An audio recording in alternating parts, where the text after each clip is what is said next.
Welcome back to the crypt, everybody. Lost in the Dark podcast is back again this week. And for regular listeners of the show, you know that pretty much the whole summer, honestly, we've kept up the Monday, Wednesday new episode schedule.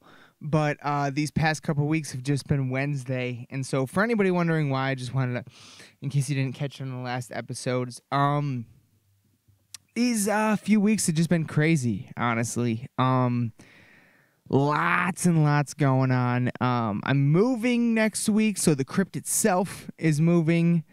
There's that. And also, a friend of the podcast, regular guest on the podcast, one of my best friends in the world, Jordan, is getting married on Friday, and he has tasked me with being the best man. So we did the bachelor party last weekend, and you know, we're gonna talk about that.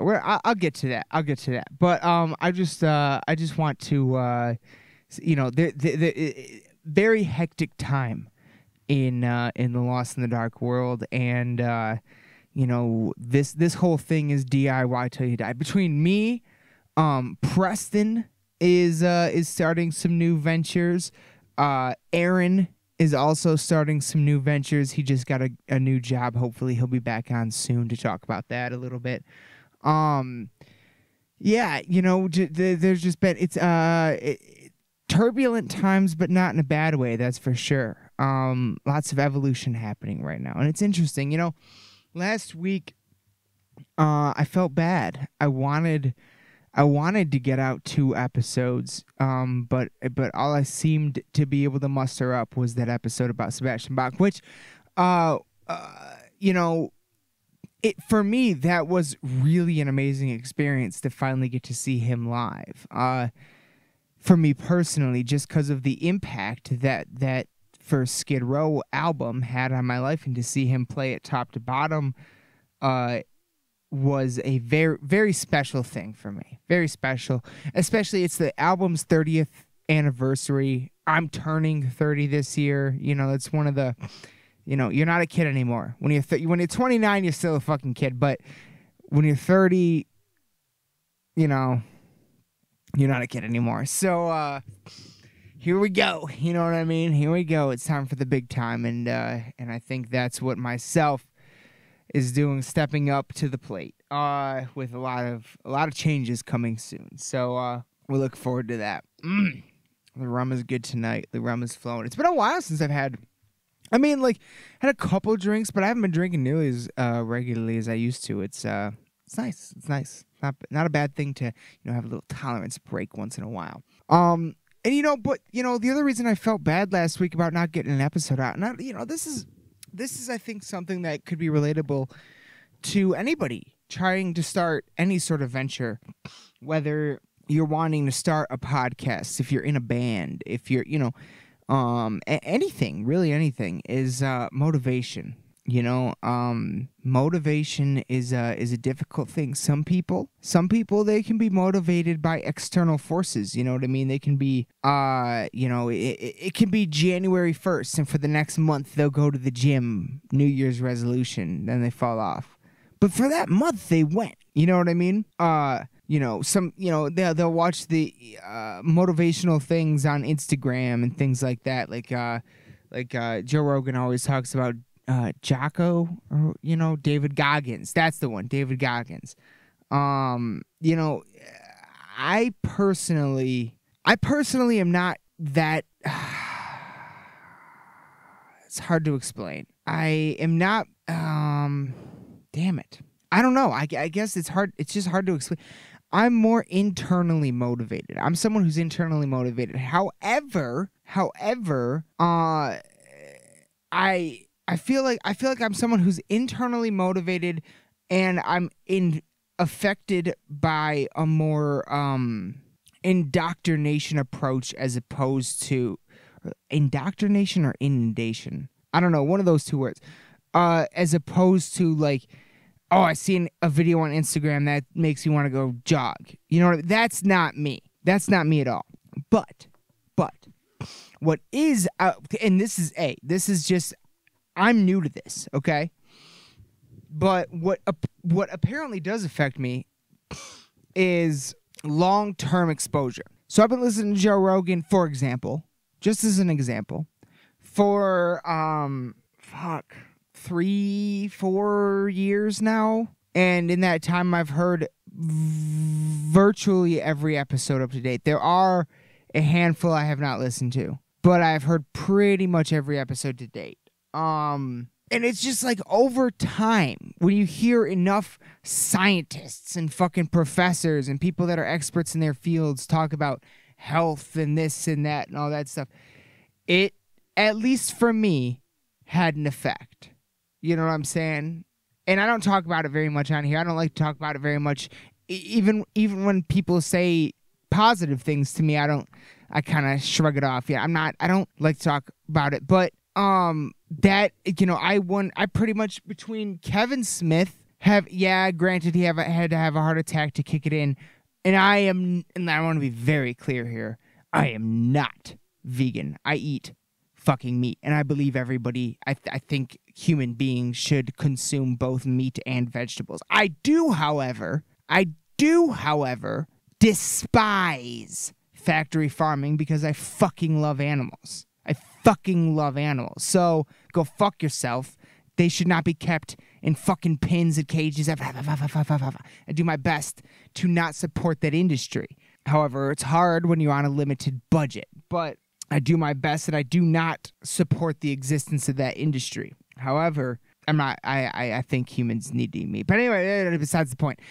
My point there is I'm not a vegetarian or a vegan. So that's what Kevin Smith did. That's why I say that. He went vegan, lost a whole bunch of weight. It was between seeing him do that and like, that was kind of a catalyst alongside the like long-term indoctrination, there we go, of the Joe Rogan show, of listening to all these scientists and everybody. That is ultimately what caused me to lose almost 100 pounds. Over, you know, since we started this podcast, honestly. And why did I start? No. Okay, so yeah. And ultimately that's the fucking, it's like a long-term exposure that led to motivation to do things like that. You know what I'm saying? So I'm not someone who's just like immediately, you know, inspired by an Instagram video or something like that. It takes long-term stuff. You know what I'm saying? So I'm not someone who's like motivated externally very easily. I have to be motivated internally. And I'm constantly motivated to do this podcast. But then there's also this balance of, well, there's a lot to it. We're still just starting out. You know what I mean? We don't have a massive audience yet. And it's like, do we release 2 episodes a week if at least one of them might be like shoddy? You know, quantity over quality? I don't know what the right thing to do is, but I do know that when I go full 7 days off the microphone, I feel it. I don't like it. So yeah, I don't know. It's been difficult to get motivated. It's been difficult to make time and get 2 episodes out a week lately. And honestly, I think even when we pick up a regular schedule again, it'll probably be moved to Monday and Thursday. I kind of think I like that a little bit more. I don't know. I'm just thinking out loud at this point. But yeah, so I just, kind of wanted to address I didn't want anybody to think we're going anywhere, put it that way, because we're going to kick things up in October. I'm going to kick it up a few notches, actually. We're going to have a number of guests in October. October is going to be a very busy month for this podcast, and I'm going to do my best to make it so. I promise you that. And I'm looking forward to that very much. So hopefully this is the calm before the storm, I guess is what I'm saying. So I just wanted to bring everyone up to date, really, and just let everyone know we're not fucking going anywhere. Anybody who's listening to this, and that I love you so fucking much. I just want you to know that. So let's take a sip of the rum. The captain is with us in the crypt tonight. What do you mix yours with? Let me know. Hey, 2 things. I want you guys to tell me two things in the comments. Let me know what gets you motivated. Okay, because things like Joe Rogan music and Joey Coco Diaz, these are things that get me motivated. What gets you motivated? Videos on YouTube. There are like Carl Sagan's Pale Blue Dot speech, or like certain scenes from Dead Poet Society. The one where he's like, "Huddle up," to quote from Whitman. You know, that scene. I wish I could remember the poem. But yeah, that fucking poem that he reads in there, that gets me inspired. Yeah, there's just a few things like that, you know, just little videos or whatever that get me going. What gets you going that's like that? You know what I mean? What gets you going? Let me know. And also, if you're trying to avoid pop and sugary, super sugar drinks, what do you mix with your liquor?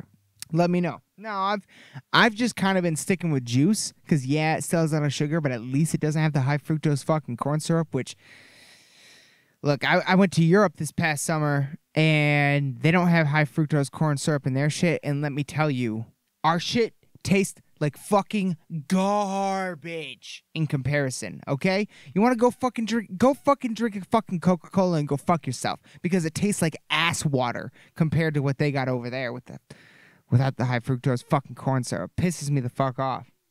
So what do you fucking like to mix with your rum or your whiskey? You know what I mean?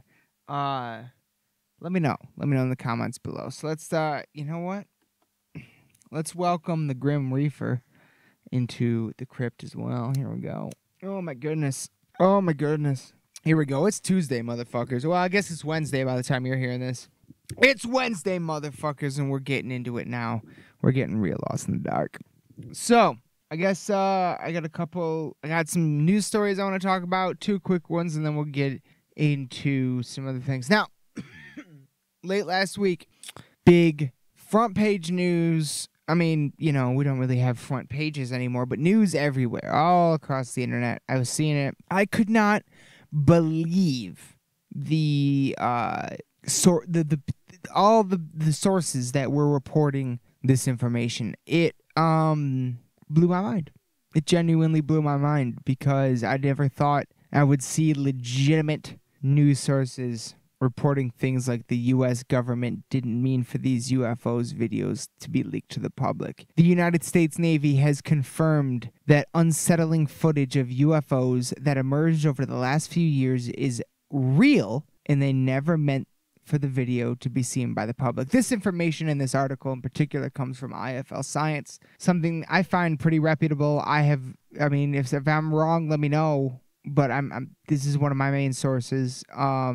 So let's go on. Footage first appearing online in 2017, picked up by the New York Times, showed several unidentified flying objects, or unidentified aerial phenomena, as they are officially called, which appeared to be recorded by the U.S. Navy. 3 videos, one from 2004 and two from 2015, released to the New York Times by former Blink-182 member Tom DeLonge's organization, To the Stars Academy, shows as yet unidentified flying objects described by one of the trained fighter pilots as unlike anything he had ever seen in his life. Holy shit. So Tom DeLonge actually fucking pulled some shit out of the weeds, didn't he? Wow. Okay, so let's go ahead and take a glance at one of these videos. This is the first one. Gimbal is the first of 3 U.S. military videos of an unidentified aerial phenomenon. Okay. Declassified. This content. Oh, hold on. What did I do? This content has chain of custody documentation to ensure preservation of its original condition. Taken aboard a U.S. Navy FA-18 Super Hornet, the unaltered footage was captured by a Raytheon Advanced Targeting Forward-Looking Infrared ATFLIR pod, which contains the most advanced sensors and powerful tracking systems on the market. What you will hear is actual U.S. fighter pilots who are highly trained observers and weapon systems operators trying to make sense of what they're seeing. Okay, so what they're witnessing. So what I'm reading right now is straight from the video on the page. Now here we go. Hopefully this doesn't get us pulled off YouTube.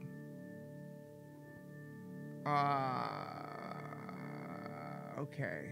Sensor is in infrared. So the videos are in infrared. Okay.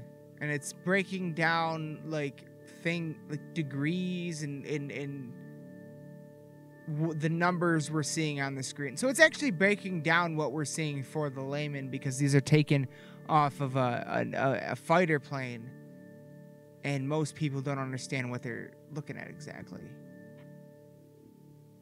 Which I appreciate, because I don't fucking understand what... Here we go. Dude, this is a fucking drone, bro. It's a fucking drone? There's a fleet of them. Look on the ASA. My gosh. They're all going against the wind. The wind's 120 knots from the west. Damn. Thing, dude.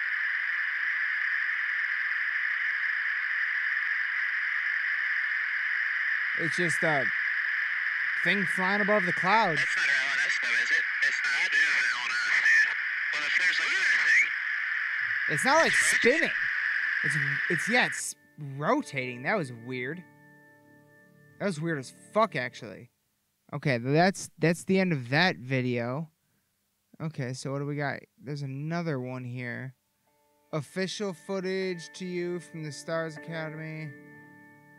Go Fast is the third of 3 U.S. military videos of an unidentified aerial phenomenon that has been through the official USG declassification review process and approved for public release.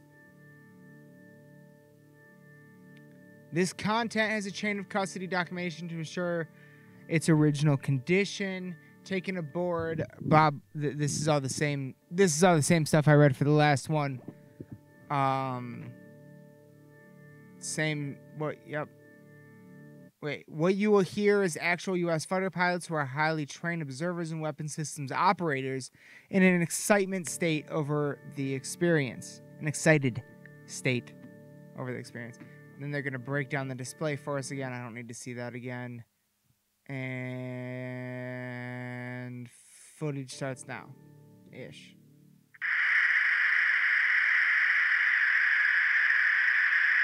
Okay, so now we're just like, it's like moving around. It's unable to capture the object because of speed. The third attempt, it's successful.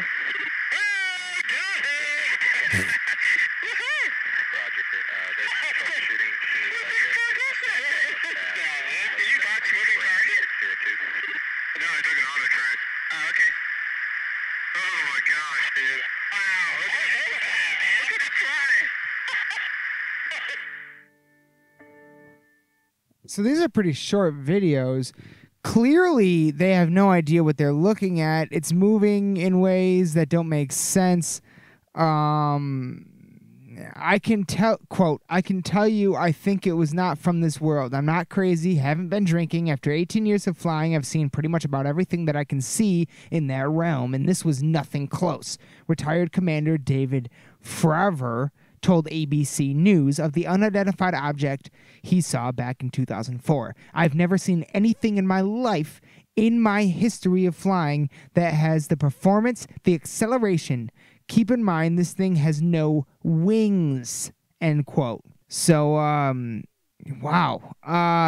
The AAVs would descend very rapidly from approximately 60,000 feet down to approximately 50 feet? In a matter of seconds? I'm sorry, isn't that... Hold on. That's faster than freefall. The report reads, adding that a pilot noticed that the object, which resembled a tic-tac, disturbed the water, causing frothy waves and foam beneath it, making it appear as if the ocean was boiling. Holy shit. Okay.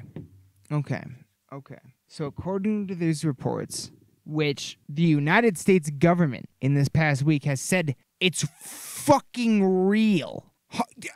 There's no... What do you want me to say? There's no fucking other way to go about this. Everyone is saying this footage is 150% fucking authentic. What else do you want me to... And I mean everyone.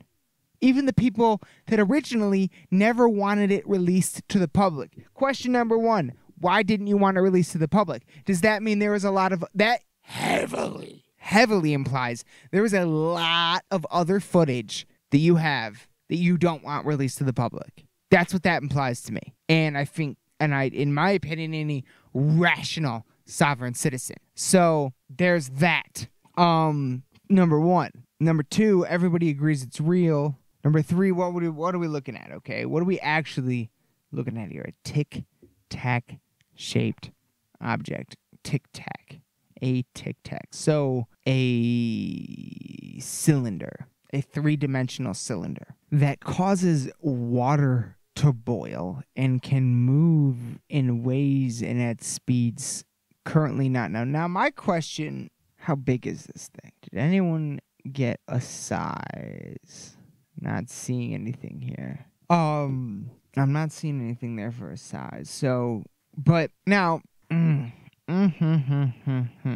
so if everybody agrees that's real, if everybody agrees it did what it did in the video, the fact of the matter is then we have an object that is doing those things. Okay?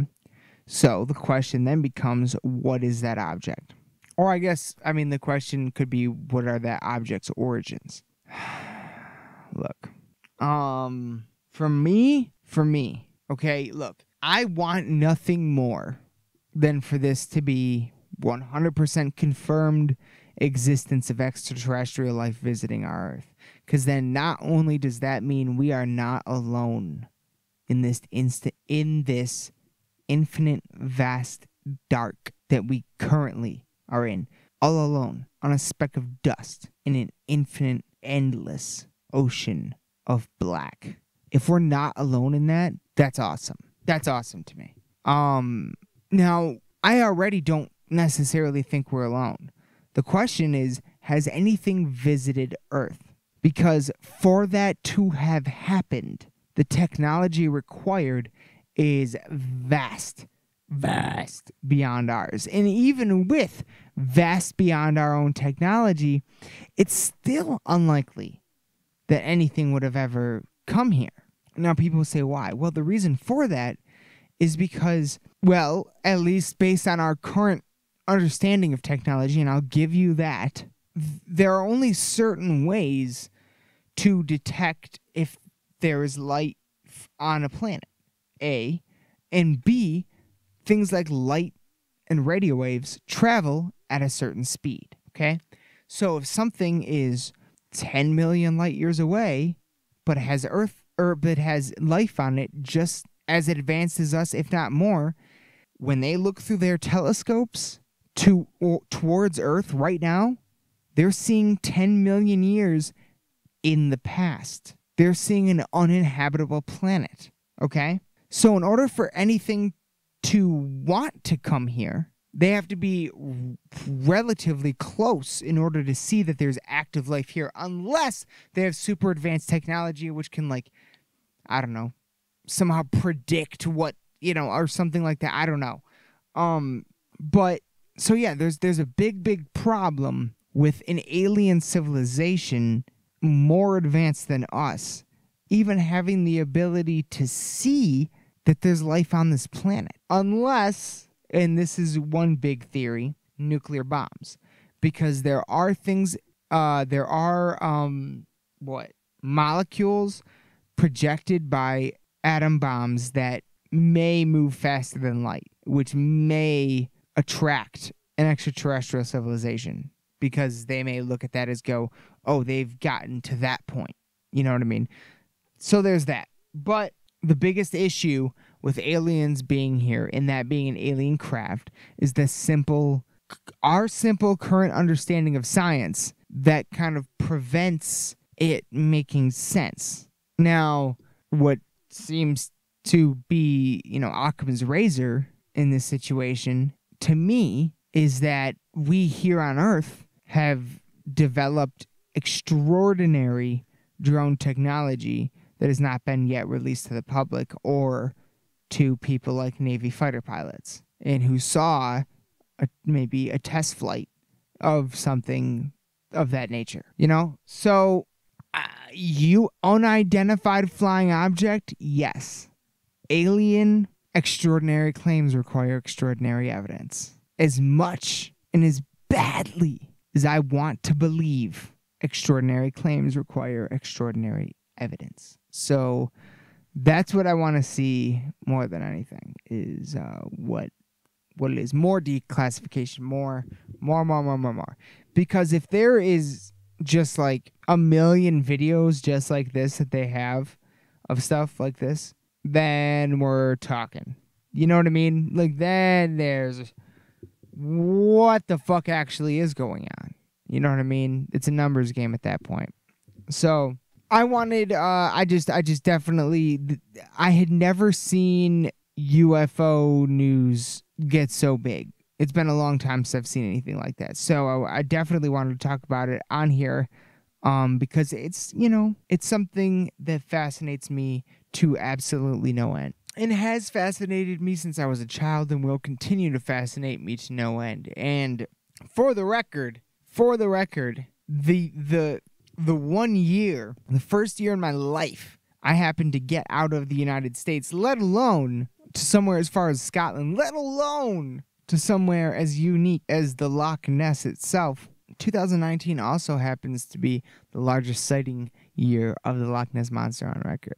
However, I did already go over that in a previous episode. Recent scientific data suggests that the Loch Ness Monster could, in fact, be a very large eel, which I am perfectly fine with. I'm perfectly fine with that being the explanation. Like, I have no issue. See, that's why I love these things. You understand? Like, that's why I'm fascinated by ghosts and monsters. Because, yes, I want to believe. Of course, I want to live in a world of ghosts and monsters. And because to me, that's more exciting. It's, yeah. I know we have real life monsters and there are horrendous people out there. But if there were an actual Loch Ness monster or something, like, are you kidding me? Are you kidding me? That would be fucking awesome. But, I also, another reason why I'm so attracted to these things is because I feel like these are some of the things that science has yet to explain. These are still areas of discovery. These are still, you know, it's Indiana Jones, you know what I mean? These are still places and things to explore and learn and discover on this world. No matter how much fucking LiDAR people use, no matter how many goddamn Google satellites fucking there are on fucking Street View and this fuck. I don't fucking care how many people have cell phones. Okay? There are vast. You take this for granted. Most people do. There are vast do not for a second, for anyone listening to this, if you take anything away from this podcast tonight, please take this away. Not for a second should you fucking walk around your daily life believing that human beings have seen it all. Every nook and fucking cranny of this earth. Okay? There are vast portions of this planet that it's entirely possible no human has ever stepped foot. We have no fucking idea what's there, okay? Let me tell you some recent discoveries, okay? Did you know that there is a cave, I believe in China, I want to say? I got to do more research. There is a fucking cave, though, that has its own ecosystem. And what I mean by that, there are clouds, and it rains in the cave. You understand me? Plants grow, okay? There's an entire ecosystem. I didn't think that was possible. A. B. Scientists have look up Antarctic ice worm. Scientists have found this fucking horrifying alien-like creature. We talked about it in very early episodes of this podcast because that's back when I first discovered it. There is this like fucking tremors-like looking monster, worm, hand, like the size of a full-grown man's hand size looking fucking monster that lives inside of ice. It lives in ice. Fathom that for a moment, okay? Because I can't. Good luck, because I can't. I don't understand that. So, these are things that we are recently discovering. This is in the last 10, 20 years, okay? Our world has so many secrets left to give us. Don't think that just because you got a fucking iPhone, whatever the fuck, that you know it all or have access to even 50% of it all. Because we don't. That's the fact of the matter. It's the fact of the matter. Can you tell me what lives at the bottom of the ocean? I didn't think so. You know what I'm saying? And that's right here on Earth, okay? That's just the most glaring example. So but at the same time, that's what I love about life. It's the mystery. It's the fucking, what is out there? What is in the dark woods? What's in that cave? What's under the waves? You know what I mean? That's the mystery of life. And to me, it's exhilarating and exciting, and that's what draws me into those sort of things. And it's also what draws me into theoretical physics, quantum physics, astrophysics, fucking general theories, philosophy. It's the same exact drive that draws me into what most people would refer to as the paranormal realm. Same exact thing, you know? I remember, oh, fuck, who was it? Shit. Might have been Rogan, might not have been, can't remember, but somebody said something like, more people listen to Art Bell than will admit it. More smart people listen to Art Bell than will admit it, or something like that. It's because I think, and maybe not smart people, maybe that wasn't, but I think there is something about that mystery, the ethereal realm, that really draw, like, just the mystery, the longing to be able to explain it with science. You know, if Loch Ness Monster is an eel, I'm fine with that. Let's find that out, though. Let's prove it. You know what I mean? Like, let's find out what these things. I want to solve these mysteries. I don't have an invested interest in what they are. Of course, I'd love for them to be monsters and Bigfoots and aliens, but if they're not, I want to know what they are just as much as if not more, than what I want them to be. And I'm not going to let what I want them to be cloud any sort of judgment on evidence, you know what I mean, that's presented to me. So I don't know. That's just kind of my approach to that whole thing. And you know, when I saw this UFO thing popping up all over the place last week, it really, and that was it. That was the other fucking thing. I also happen to love that it happened the same week as that Area 51 raid that apparently nobody showed up for, just as I said. And let me tell you people something. Anybody listening to this that may have thought that was a good idea, look, the second George Knapp broke Bob Lazar's story, and if you don't know those names, then you do not know enough about Area 51, because that's where Area 51 fucking started. A man named Bob Lazar and George Knapp, put Area 51 on the map, and it evolved into what we know it as today, okay? And in fact, they didn't even put Area 51. It was Groom Lake that they put on the map, and Area 51 was then later included. So, the second that happened back, I think it was late 80s, early 90s, there was no longer anything top secret at Area 51. The second that happened, nothing top secret happens today. I guarantee you, they still vigilantly, with super advanced technology, guard that perimeter. And I guarantee you, they continue to do that as a smokescreen. Guarantee. There ain't dick in that base. And they just guard it like that as a smokescreen to keep everybody's attention on that, as opposed to where they moved everything. Like, are you fucking, I mean, come on. If you're in that realm, if you're talking conspiracies, and you're talking aliens here, if you're talking all that's real, and you're talking that many levels of compartmentalization conspiracy, if you're saying it's that deep, fuck you if you think anything is still at Area 51 if everybody in the goddamn country knows what it's called. Are you serious? Are you serious? Come on. Like, if you honestly believe in the conspiracy, you cannot tell me that there is still anything there. Because if the conspiracy is that deep, then they moved all that shit to hide it even further. Think about it. I mean, look, I have gone down the deepest, most convoluted ass conspiracy. Trust me.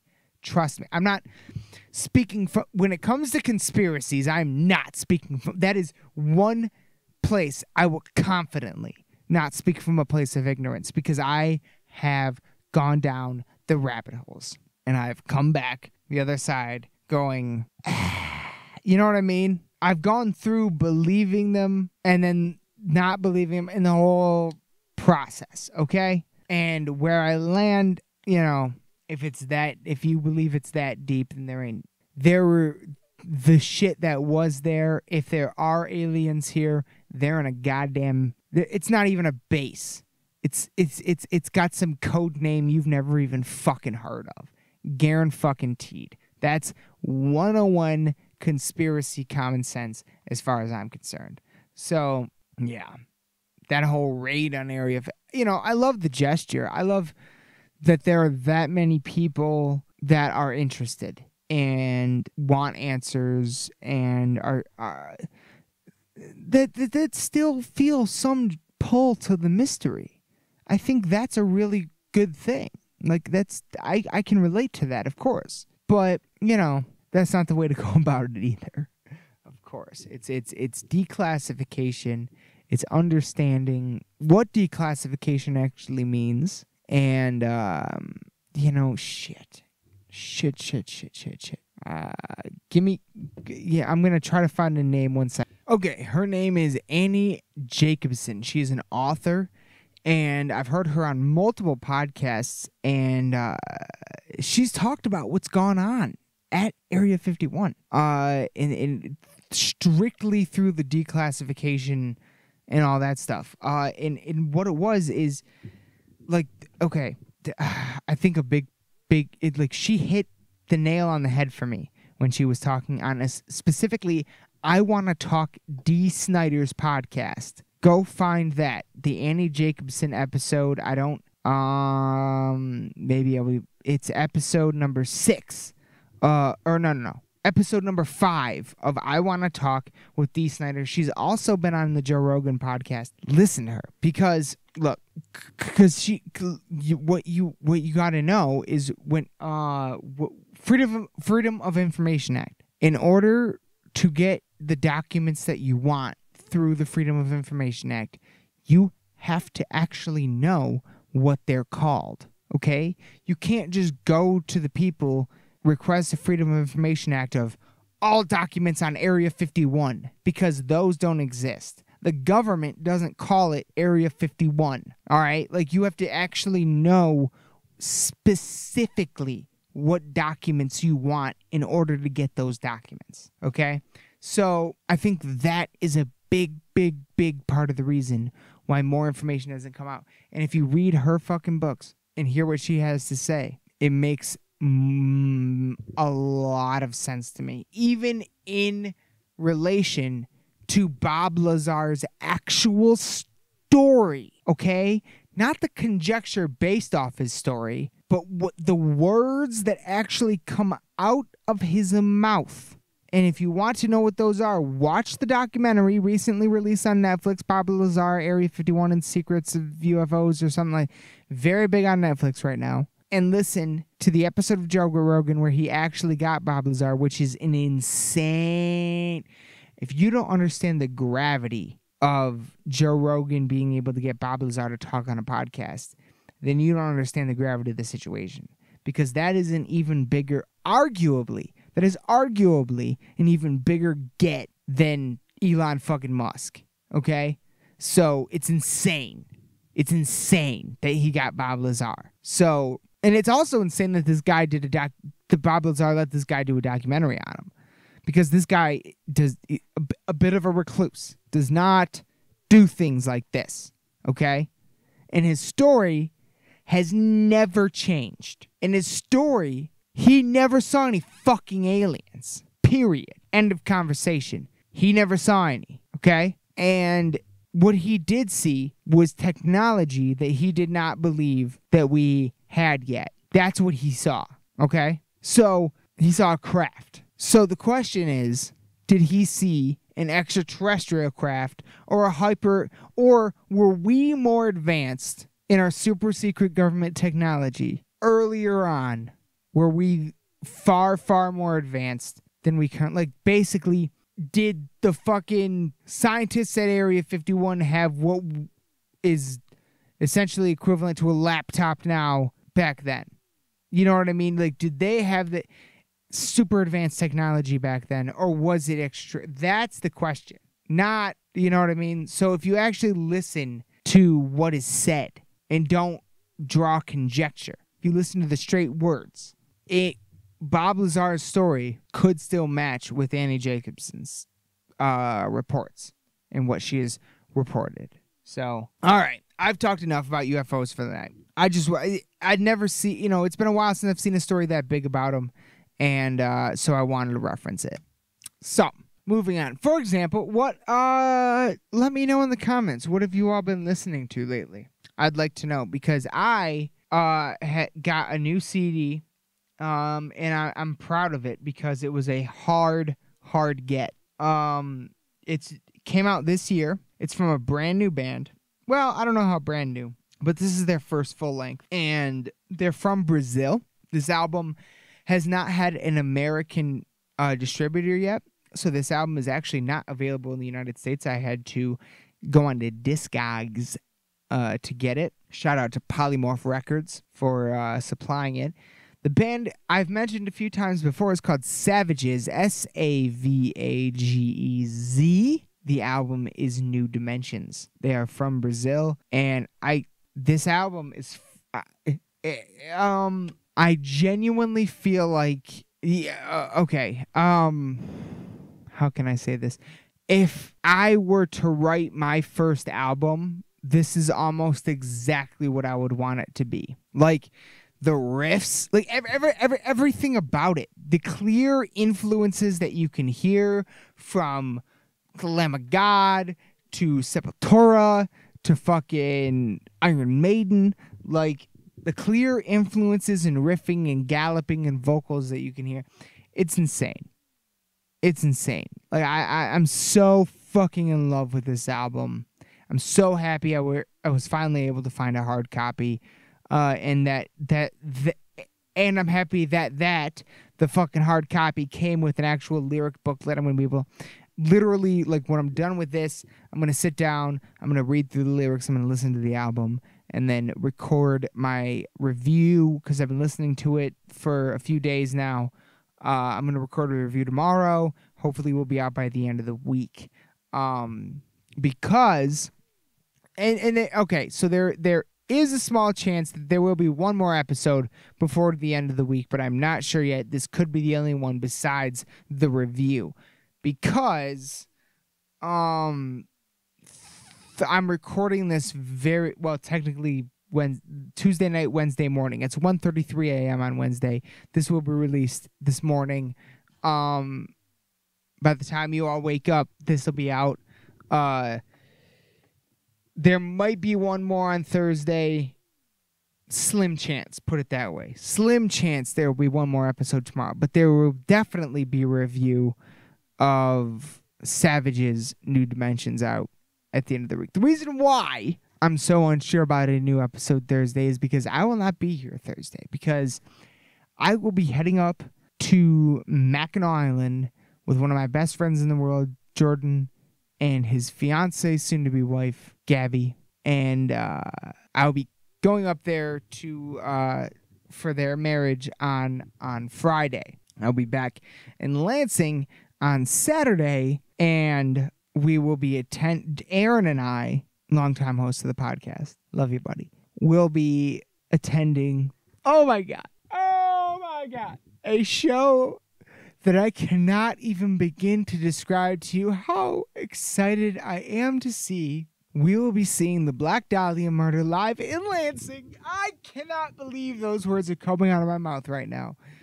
We will be seeing them live in Lansing on Sunday, this coming up Sunday.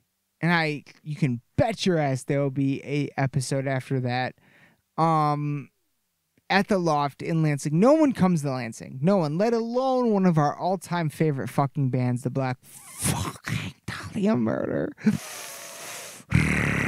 God damn it, I'm excited. I am excited for that one. So, yeah.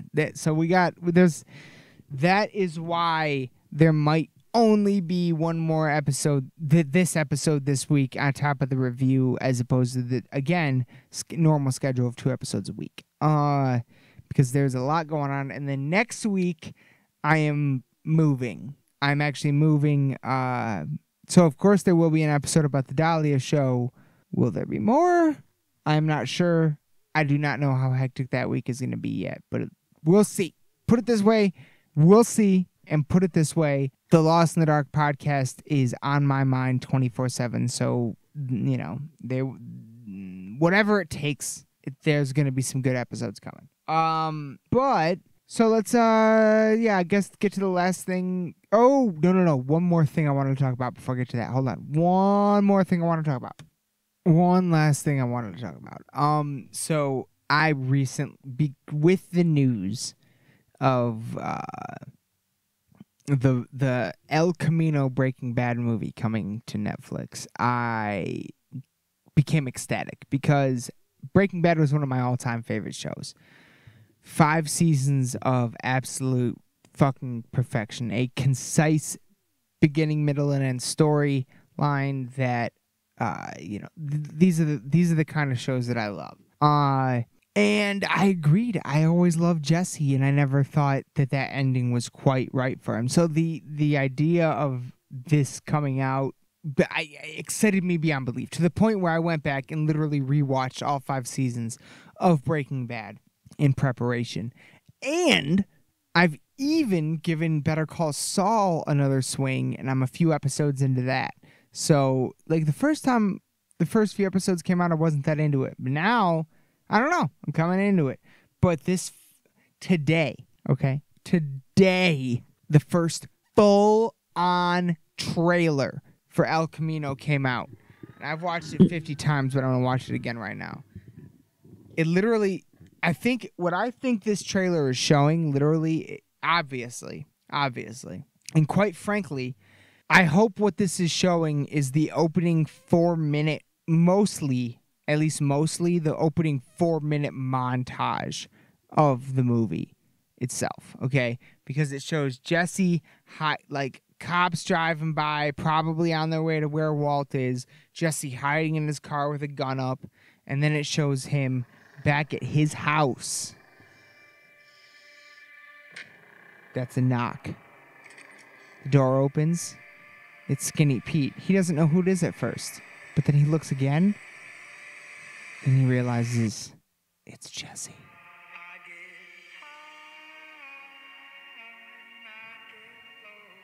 Oh my God. Beautiful. Badger comes in, sees him. And, Vince Gilligan is just such a genius at using things like color and music to tell the story. If you notice, if you look up what color means in film, it will break down what red means, what yellow means, what green means, all these things. He uses those like a motherfucker, as well as music. And when you listen to the song playing in this trailer, it's literally telling the story of what is happening in the trailer. That's the way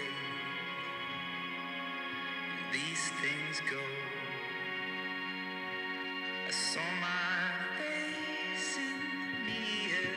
I know. And it shows Jesse seeing his face in the mirror in the shower for the first time since he'd been tortured. And he looks much the same, and then it shows him with a shaved head like the Jesse we all know. And it shows him like on a river. I don't know what that is yet. A parade of cops driving by with him, just like looking scared in a car. It shows what appears to be cops in his the cook facility that he was trapped in, because there's the picture of the girl he was into and her kid that they killed at the end. Spoiler alert. It also shows what appears to be him driving out in a station wagon bearing what appears to be a body, but he still has his facial hair in his hair. So this would be presumably close to soon after he got away from the farm or the where he was captured. Cage and wait for my time to come. Lots of him with his short hair looking around.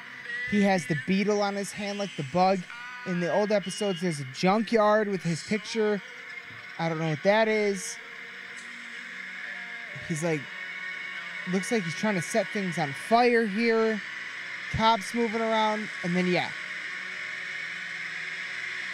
Old Western standoff. You ready? Yeah. Oh! So who was the cop? Who said, you ready? Who said that? Why is he in a standoff? Like, what? There is so much happening in that trailer, and it's unbelievable. There's so much going on there, and I cannot even begin to describe to you how fucking excited I am for this movie. Like, so much of me hopes that Walt's still alive. Like, oh man.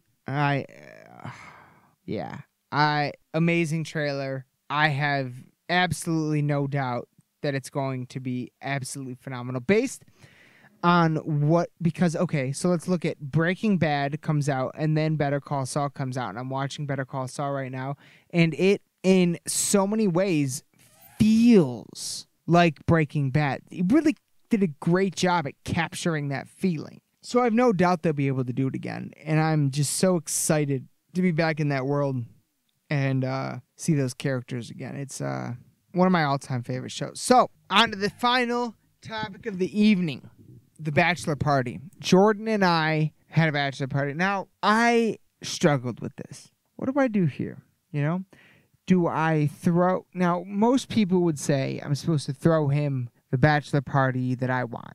The bachelor party is for the bachelor's friends to send off the bachelor into married life, right? That's traditionally what it's supposed to be, all right? Well, I mean, I was kind of flying solo on this one. He asked me to be best man.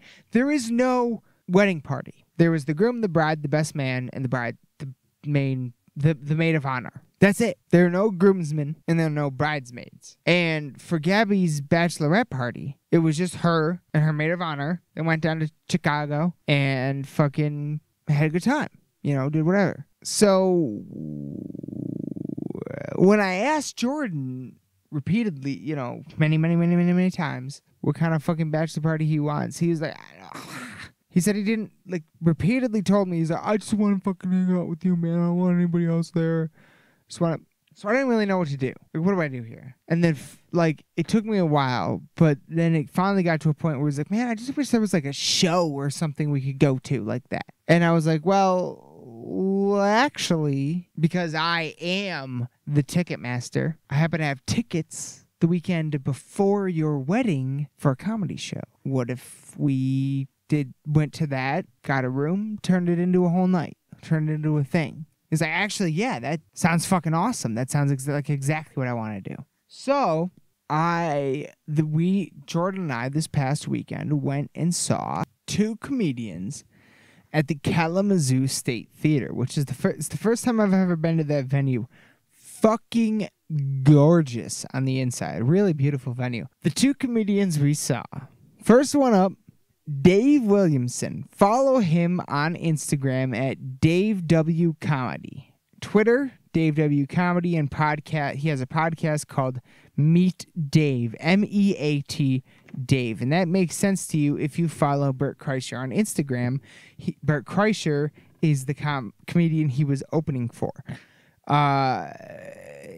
So if you're familiar with Bert Kreischer, one of my all-time favorite comedians, Secret Time on Netflix. I talked about it on this podcast when I first saw it. It made me laugh harder than any special I've seen in a very, very, very long time. His specials are incredible, especially Secret Time. So I was Kreischer has been on Body Shots World Tour probably close to a year-ish now. Maybe maybe not. I don't know. He's been on Body Shots World Tour for a real long time now. And I follow him. I listen to all of his podcasts, and I follow him on Instagram. And on tour, he tours with some comedians, and one of the comedians that he's been touring with has always been like, they smoke meat during the show. So after the show, they have like amazing fucking ribs to eat and shit. That comedian that does all the meat is fucking the Dave Williamson. Meet Dave podcast, MEAT. So he's fantastic. Jordan and I actually got to meet him after the show. His set, like, honestly, like, if you're in a band, especially a metal band, because that's usually what we talk about here, and you think opening a show is hard, try doing it with comedy. Opening a show is way fucking harder with comedy than a fucking whole metal band. So he came out and honestly, fucking killed it. Like, blue eyes. Like, within 4 sentences, I was laughing and then did not stop laughing for the rest of the fucking night. Like, he absolutely fucking... had not heard of him before, full disclosure. Dave, if you're hearing this, I had not heard of you before. But you blew me away, man. Like, it absolutely... Like, his set was phenomenal. Absolutely phenomenal. And he was just the nicest guy to fucking meet. He took a picture with Jordan and I. I posted it. I'll post it with the episode of this podcast. He was a really cool guy. And I'm definitely... I followed him right away on Instagram. And I recommend you do too. And I recommend you check out his comedy because he's fantastic. And I definitely recommend you go to see him. Please, please do. Because, okay. Let me just continue first. That was going to be a whole thing. Let me continue first. Then, we're right at the... Okay, so yeah, let me take it back real quick. The only comedy shows I've seen in my life... Let me start here. The only comedy shows I've seen in my life have been... I did see Jerry Seinfeld stand up once at the Wharton Center in East Lansing, Michigan. Once, a very long time ago. Before I really was that into comedy or understood it, I'd seen almost every episode of Seinfeld by this point, of course. I grew up with it. But, yeah, I was a kid. I was really young. I wasn't even like 13 yet.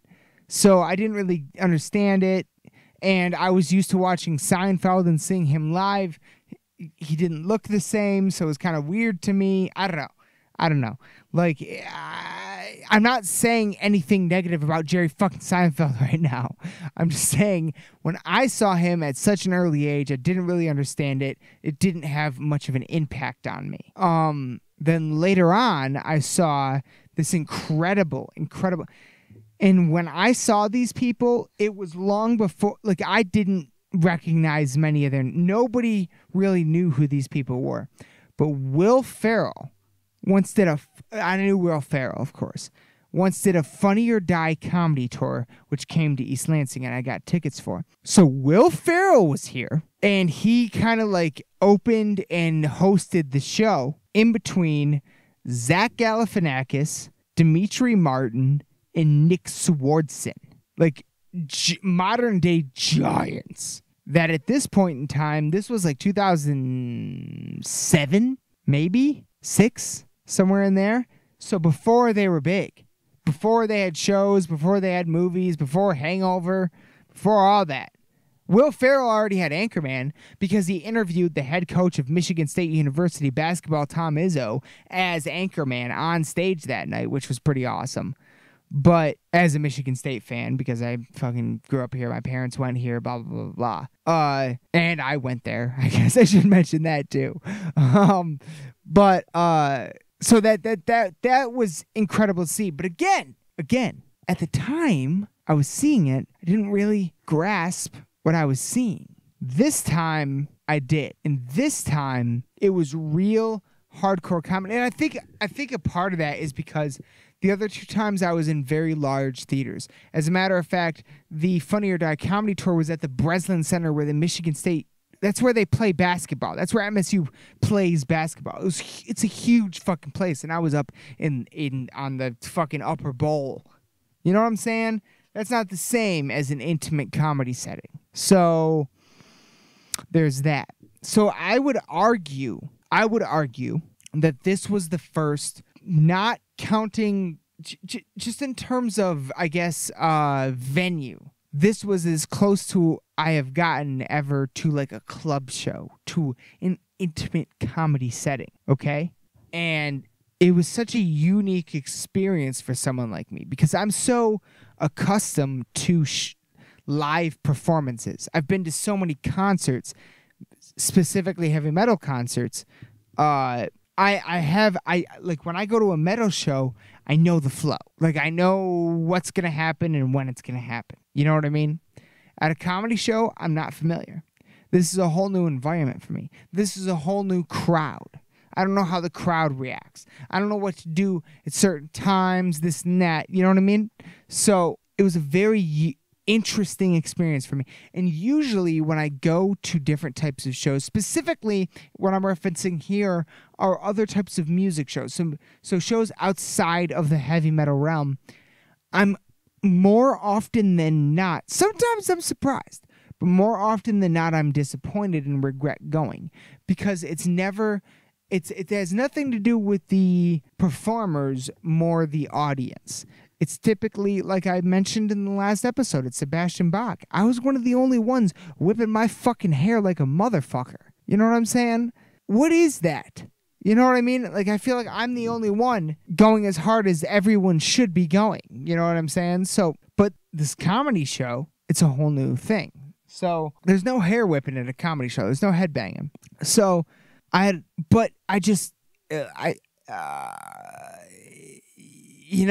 really think about it. Like, I just sat down, they came out, and I just started laughing. And I didn't fucking stop laughing the entire... I don't remember the last time in my life I laughed for 2 hours straight since the first time I ever saw Tommy Boy in my life. You know what I'm saying? Like, and it was interesting to me because Dave Williamson, the second his set was done, he introduced Bert, and Bert came out. And let me tell you people something. Bert's next special is going to be fire. Fucking fire. Like the shit I saw him do, oh my God. I'm not even going to tell you a premise. I'm going to spoil nothing. But oh my God, is it... Again, I don't remember the last time I laughed for almost 2 hours straight. So, and Jordan did too. And we just had such a fucking amazing time that night. It was not... Look, turn the clock back even a year, I guess. This was not the bachelor party I would have ever wanted or hoped for Jordan. For a lot of reasons. You know what I mean? Like, mainly it was just him and I. You know what I mean? And there was no real extravagance. You know, because that's just who I am. I don't know. I'm into, like, really going above and beyond for people. Like, really, like, I don't know, blowing it out of the water. Doing stuff they've never seen before. And in a sense, I definitely think that's what we got that night. Like, because, I don't know, I guess ultimately, maybe it's on me. Maybe I'm just comparing it to what I would want. I would want a massive party. You know what I mean? Fucking strippers and cocaine, right? Like, that's what we're talking about here. So, but that's not who Jordan is. That's not what Jordan wants. Jordan and I are different. But that's what brings us so close together. My odds balance out his evens. You know what I'm saying? And that's, in a lot of ways, always been our relationship. And I think going to this comedy show, spending a night out on the town in Kalamazoo, just going crazy, talking, having so many drinks. I think it was, I mean, honestly, in recent years, it's one of the best nights him and I have had together. And I credit that so much to the show. Like, it was one... It was, you know, I was going to go to this show, bachelor party or not. I already had tickets. In fact, I already had 2 tickets because at the end of the day, I was like, well, I don't want to go alone, but I know at the end of the day, I'll be able to get somebody to go with me last minute if I give them a free ticket. So I already had the tickets. You know what I mean? But I morphed it into this thing, and I really think it was awesome, and I entirely credit it to the what we saw that night. Like, they just, my God, like real comedy live like that. It was a brand new experience for me. Like, I'm used to going to a show and just like headbanging and moshing it out for 2 straight hours or 3 straight hours or whatever. But this was laughing for 2 straight hours. And I felt so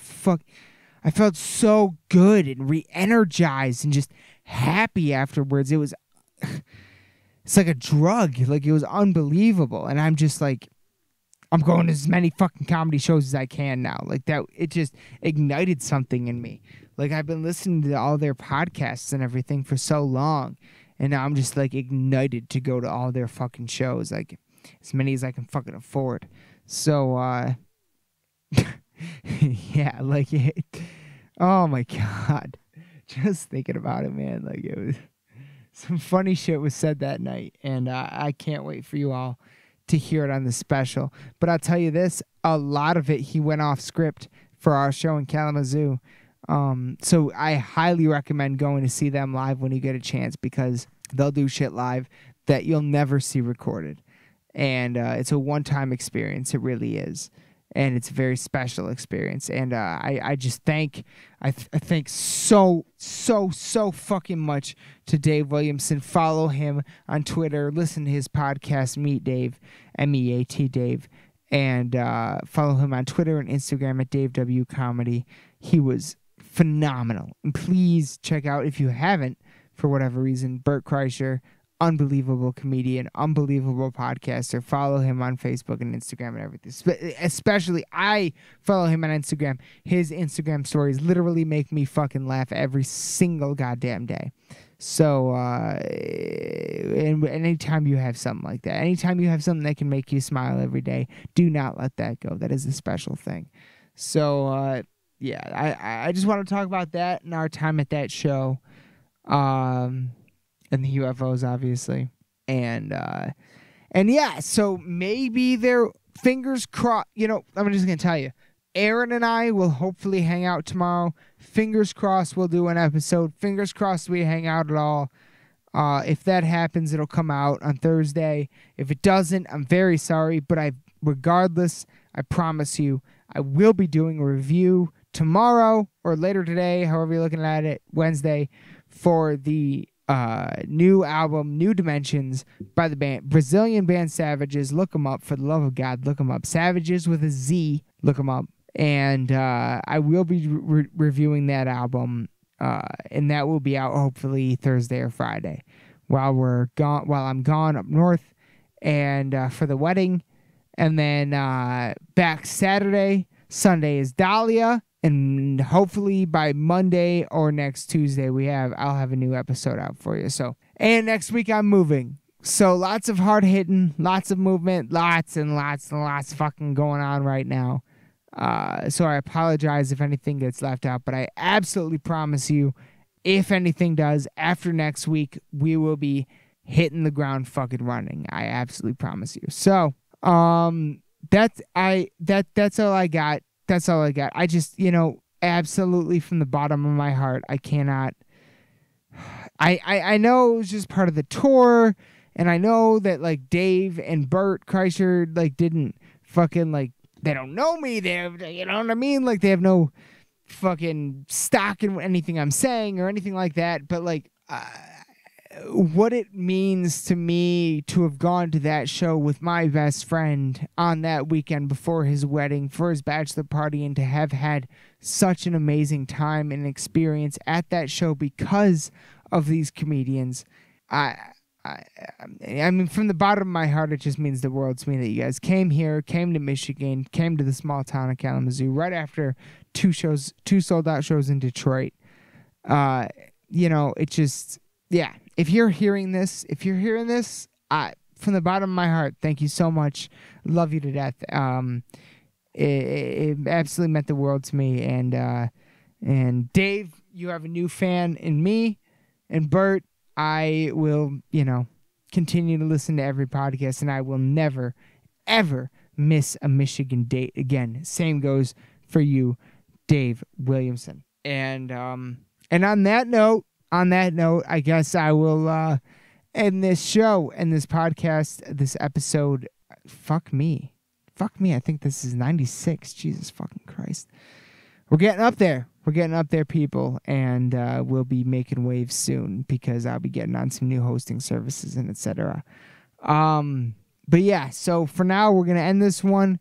Maybe we'll be back with another one this week. If not, definitely early next week. But for sure, album review of Savage's New Dimensions coming out later this week. So stay tuned for that. And in any case, I hope you all have had a wonderful first half of your week. I hope you have a wonderful rest of your week. And please, please, turn the fucking metal to 11. Do what you gotta do. Fucking raise your goddamn horns. Bang your motherfucking heads. I love you all to fucking death. Thank you so much for listening to me. I cannot tell you from the bottom of my heart what it means to me. I love you all to death. Good night.